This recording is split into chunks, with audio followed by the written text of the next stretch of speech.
Okay, so this is probably about a 10 to 15 pound block of soap I just made. If you look up here, I did some different layers. And then if you look on the side, you can see some layers here as well. Very pretty. What I did is I actually just took one of my canning boxes right here, put a garbage bag in there. Very sophisticated. So, now I'm going to cut it. Hopefully, I can cut this straight down. One thing about making a gigantic batch of soap, oops, started cutting it crooked. You have a giant batch of soap to cut up. So keep that in mind if you're going to make something this big. It's a huge undertaking on measurement, mixing, molding, unmolding, and cutting. And you're probably wondering why I'm not setting it down flat to cut it. Well, to be honest with you, this is just the easiest way to get it cut in half. And I find the canning jar boxes work pretty well as molds. Ooh, I got that a little crooked. That's okay. And you can see here are my pretty layers. And all I did was take some colorant and set some aside in a little plastic container, and I just mixed it with a stick blender, darker color, lighter color, and then the medium color. And as I poured it in, I guess some came up. That's why we have some colors up here. Isn't that pretty? So now, I'll put this on its side. Because the box I used, I think it gave out on the sides a little bit, so it got a little bit wide on the sides. But I think this will be good as thirds, and then I'll cut those down this way. So here's another big cut. It's kind of hard to get it to go straight down. There we go. But you have to go kind of slow and let the knife do the work. So you want to be sure to use a very sharp knife. It's heavy duty because the soap is still raw. I want to make sure you have gloves on. I don't really find that you need to put on any special clothes or any protective gear when you're cutting the soap, because really it's not going to go anywhere. Because some soap cures overnight if it's hot enough. That's right. But this will definitely need its 3-week cure, because it didn't quite gel as much. Isn't that beautiful? It looks like a desert or on Mars. Yeah, but you know, it's funny.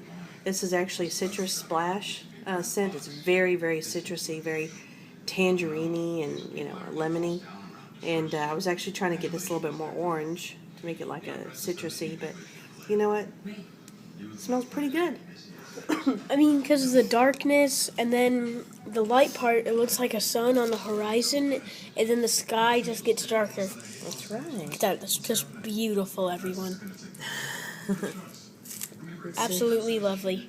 Okay, show how I'm cutting, because this will be a good view for them to have. What you do is you start straight down. As you get about halfway down, point the nose of the knife down. The way it's easier to kind of slow down a little bit toward the bottom. You definitely want to go slower when you hit the bottom of the soap. That way you don't crumble and knock it through. You can see it's a little bit rough right there where I rushed it. Cutting soap is not something you want to do in a hurry. You definitely want to take your time and just ease it through. Put a little weight on it, but let the knife do what it does.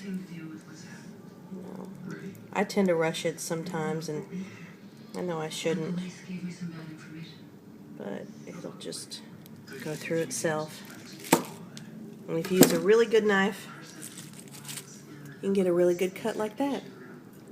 Perfect. So I don't know if any of you guys will ever be making, you know, a 10, 15 pound batch.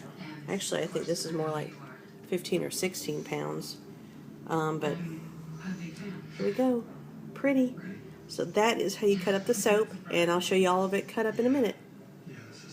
Okay, so I've got all the soap cut up. That is a lot of soap.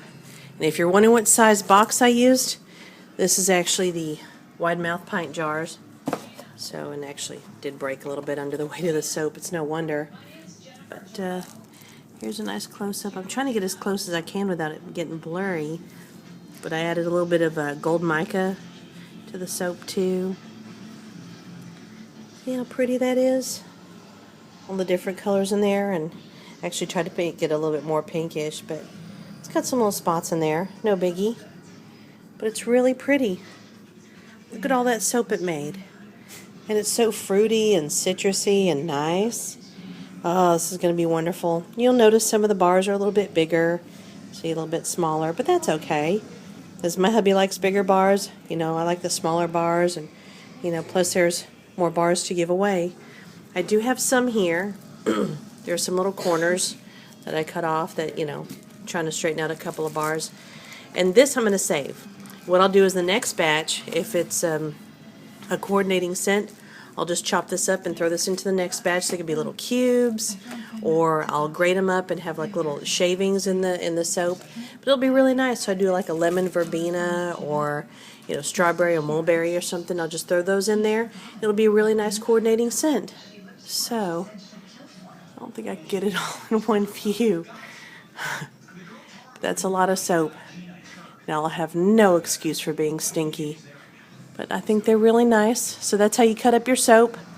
You don't always have to make it fancy. I was just actually making some soap with a friend of mine, and we figured we're going to have a little bit of fun, and, you know, with the colorant, and make some neat little layers. So those came out really nice. There you go. That's how you cut up a massive batch of soap. Take care. One thing about using the box or the mold that you used to mold it to carry the soap around, it never goes in right again.